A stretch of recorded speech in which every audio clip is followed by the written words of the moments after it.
Howdy, folks. I'm Magical Maleficent, malevolently menacing meek maidens. I'm Amber. And here are more meek maidens for us to menace. Let's get started. Oh, and folks, there's a live stream coming up on Friday. We hope to see you then. For more information, please see the end of the video. Let's get started. Alright, folks, and our first letter is titled, Am I a Jerk for Needing More Time to Sort Out How I Feel About My Babysitter Erasing a Love Note from My Late Husband? My late husband, who would be a 44-year-old male, and I, a 43-year-old female, used to leave each other notes in dry erase marker on the mirror and on the counter by the coffee maker. When he passed away 3 years ago, I put tape over his notes to preserve them, seemingly forever. Having 3 young children, I hired a babysitter to help out. She has been with us for a year, and one of the first things that I pointed out to her was the notes. The other day, she removed the tape and wiped the notes, stating that she wasn't thinking and was just trying to clean up and thought that it was something that the kids did. It said, "Forever my girl," being rather upset, but also open to the idea that it's been 3 years, maybe it's time to remove the notes. I told her that I needed space to figure things out. I'm leaning towards asking her not to come back because I can't get over it. It seems intentional on some level, but that may just be my hurt talking. Even if it was a lapse in judgment, I wanted to be the one to take it off when I was ready. It's been 2 days and I'm still not ready to have her back, and she keeps asking if she can work. Am I the jerk for wanting to say no, for wanting to say that I can't move past this? Thanks, y'all. All right, folks, what do you think? No, not the jerk. I don't see how this was a mistake. This was intentionally taped over. She'd been working for Opie for a year at this point in time. She'd had this whole thing explained to her. And so, but even if it was somehow magically an accident, which nothing points toward it, she's destroyed something irreplaceable. If she had broken an heirloom, Opie would be within her right still to ask her not to come back because, it's something priceless, something irreplaceable. Yeah, I mean, I think that's really what it boils down to here. I mean, this is something that OP can't replace, and hopefully she has pictures of them is really all I can figure. But, pictures sometimes aren't a replacement for the actual thing. And I think that it was a horribly cruel thing for her to have done. And, again, like you said, there was tape over these, right? It took effort to peel the tape off. I mean, especially after 3 years, I can't imagine how difficult that would have been. She must have been working at it for a while because tape, as I know it, does not peel off in one easy go here, right? So she really put some effort into peeling these off, and I think that it's worth. I don't buy her excuse that it was a lapse in judgment. I think that there's something else going on here, and I think that OP is well within the rights not to ask her to come back. But let me know what you folks think. So anyhow, take care and good luck. And Icy Teaching 1954 says, could have been an accident. One of the kids did it somehow, not intentional, and she, the babysitter, knowing how much it meant to you, took the blame. And OP replies, I don't think so. They were all sweet saying, I'm sorry that happened.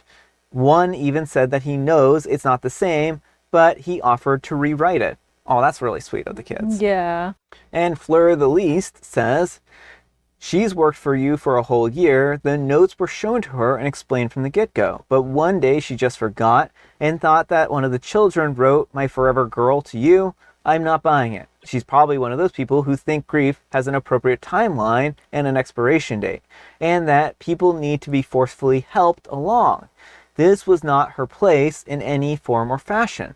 It's pretty outrageous. Even if it had been an accident, you're still deeply upset, and you're allowed to no longer want to employ someone who caused you grief. Not a jerk, and take care of yourself. I'm sorry this happened to you. Edit to add, it has been pointed out by other commenters that she would have had to scrape at carefully placed 3-year-old tape and wipe at even older ink twice to do different locations to remove love notes. On both occasions she forgot. I was explicitly not told not to touch this. I'm not buying the autopilot thought that it was the kids excuse at all. I'm wondering if OP said something to her that she took as a slight. And so she decided to take a dig at OP in the worst way. Yeah. And then just be like, oh, oopsies. Because, like, this just doesn't make a whole lot of sense. And I mean, some people are really petty and mean. And so, like, if OP said something like, oh, hey, next time, can you please do X, Y, or Z? And she was like, I'll show her, I'll do X, Y, and Z, and I'll make sure to. Because maybe OP told them last time, oh, hey, by the way, can you actually clean up after the kids while I'm gone? And she was like, oh, how dare her tell me to clean up after the kids. I'll clean up after the kids, all right. Oh, look at these love notes. I'll make sure to clean them up. So, I don't know. Like, I'm wondering if there was, like, some kind of, like, very small thing that's kind of set her off to do this. Alright folks, and our next letter is titled, Am I a Jerk for Refusing to sit next to a picture of my late husband and telling my daughter that I will not be going to her wedding if that is her plan?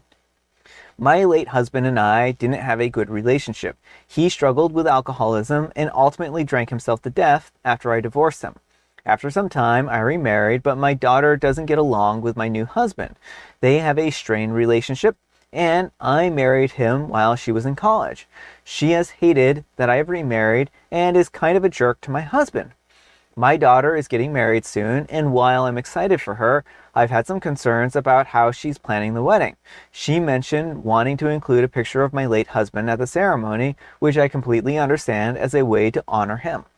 However, she also wants me to sit next to his picture during the ceremony and for my husband to sit elsewhere. I told her that I'm not comfortable with that arrangement. I also learned that she wants me to sit next to a picture at the family table and my husband wouldn't be sitting there either. I told her no, and she got upset and said that I was being selfish and disrespectful to her and her father's memory. I told her no, and she got upset saying that I was being selfish and disrespectful to her and her father's memory. I told her that if that was her plan, then I wouldn't be attending the wedding. She called me a jerk, and now my family is involved. Alright folks, what do you think? No, not the jerk. It's one thing to want to include her father's memory in the wedding in some way. That is totally acceptable. But to try and erase the history of what he did to OP and have OP act like the grieving widow is not an okay thing at all. Yeah, I mean, I think that certainly grief is a complicated thing. And I understand that the daughter is upset and she's allowed to grieve in her own way, right? But part of grieving isn't, you don't get the option of dragging other people into your grief, right? And she's acting like he wasn't a flawed individual that caused OP probably a lot of hurt. And I think that that's really unfortunate to try to force that on OP. But let me know what you folks think. So anyhow, take care and good luck. And come see about it says info. Will the picture at the family table get a plate of food? And OP replies, I have no idea. Hopefully not. That would be weird. And Inner Child Gone Wild says, I'd really like to ask if there's room for a compromise here. Can you sit between the picture and your new husband?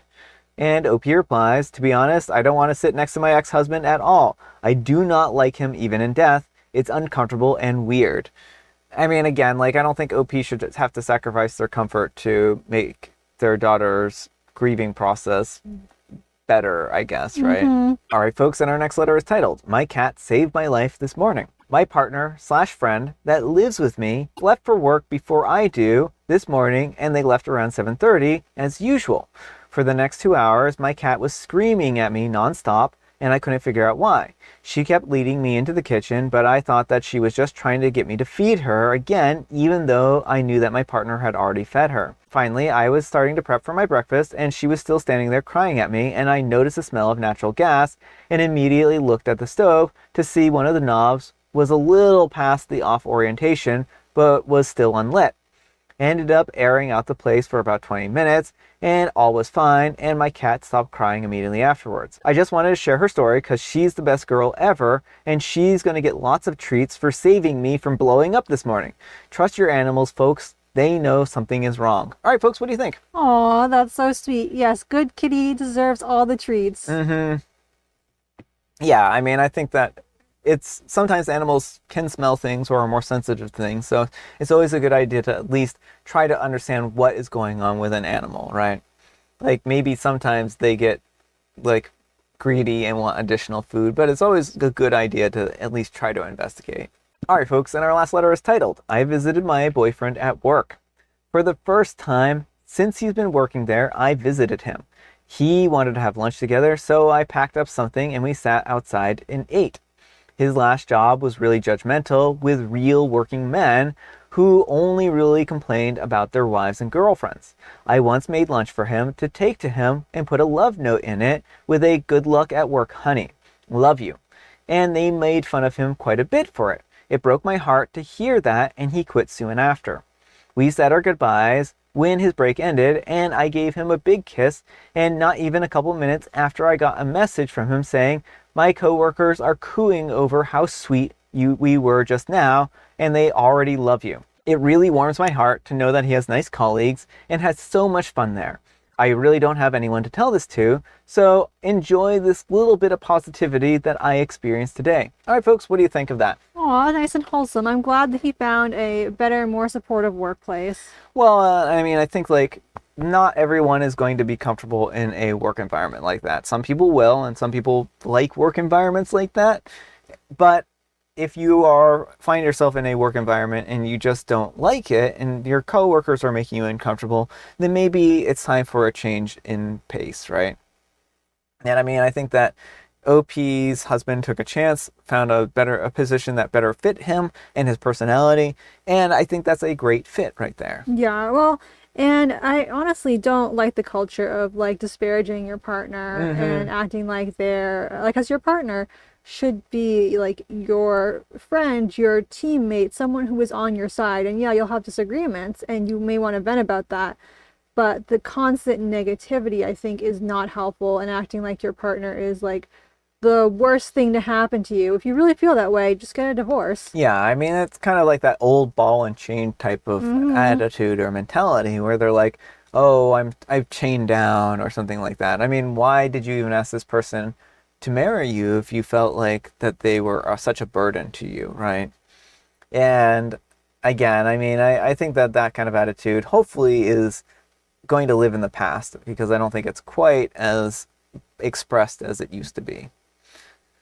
But let me know what you folks think. So anyhow, take care and good luck.